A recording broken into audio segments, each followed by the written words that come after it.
The Specter of the Shrouded Ghost. Late one evening, Amir and his friends decided to test their bravery by visiting the infamous haunted graveyard on the outskirts of their village.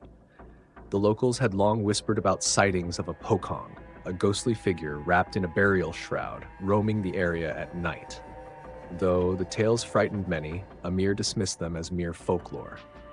"We'll prove it's just a story," Amir said confidently, his flashlight slicing through the darkness. The graveyard was an eerie sight, surrounded by gnarled trees that seemed to claw at the night sky. The air was thick and damp, carrying the scent of decaying leaves. A full moon hung above, its light casting long, distorted shadows over the gravestones. As they entered the graveyard, the group joked to mask their unease. They walked carefully among the graves, the crunch of dry leaves underfoot the only sound. Suddenly, a cold gust of wind swept through, extinguishing Amir's flashlight. "Great, just great," muttered Amir, fumbling to turn it back on. "Did you hear that?" Farid, one of his friends, asked nervously. "Hear what?" Amir replied, though his voice wavered. A faint rustling echoed from behind a cluster of trees. The group froze, their breath visible in the chill air. Slowly, they turned toward the sound, expecting to see a stray animal or the wind moving the branches. But what they saw instead made their blood run cold.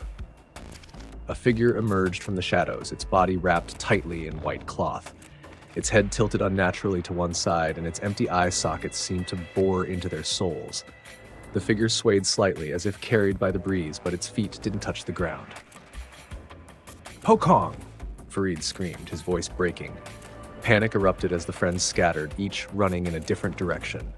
Amir's heart pounded in his chest as he sprinted blindly through the maze of graves, the heavy air making it hard to breathe. He could still hear Farid's cries echoing in the distance, mingled with his own ragged gasps. Amir stumbled over an exposed root and fell hard onto the ground. His flashlight rolled away, casting erratic beams of light as it settled. Desperately, he crawled toward it, but before he could reach it, a shadow loomed over him. He froze, his body trembling. Slowly, he looked up. The pokong hovered above him, its head twitching unnaturally. A low guttural sound emanated from it, like a cross between a moan and a growl. Amir scrambled backward, his hands clawing at the dirt. "Please, leave me alone," he begged, tears streaming down his face.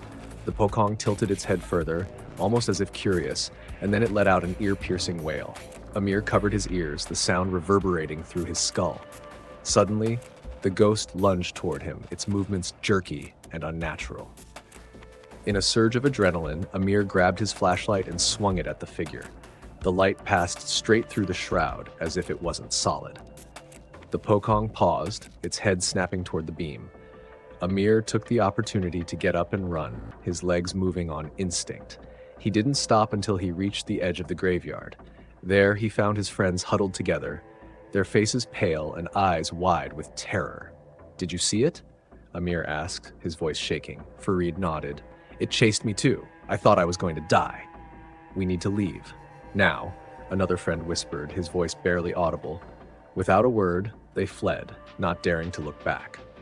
The graveyard seemed to watch them go, its shadows stretching unnaturally as they disappeared into the night. When they reached the safety of Amir's home, they sat in silence, each trying to process what they had experienced. The next morning, they returned to the graveyard in the daylight, hoping to find some logical explanation. But there was nothing. No footprints, no disturbed graves, nothing to suggest the horrifying events of the previous night. Except for one thing. Near the spot where Amir had fallen, they found an old, tattered shroud tangled in the branches of a tree. It was stained with dirt and something dark that looked disturbingly like dried blood. Amir and his friends never spoke of the pokong again, but they avoided the graveyard from that day forward. Yet Amir could never shake the feeling that he was being watched, especially at night, when shadows moved just a little too freely and the air seemed unnaturally cold. And sometimes, late in the evening, he swore he could hear faint rustling outside his window, followed by a low, guttural moan.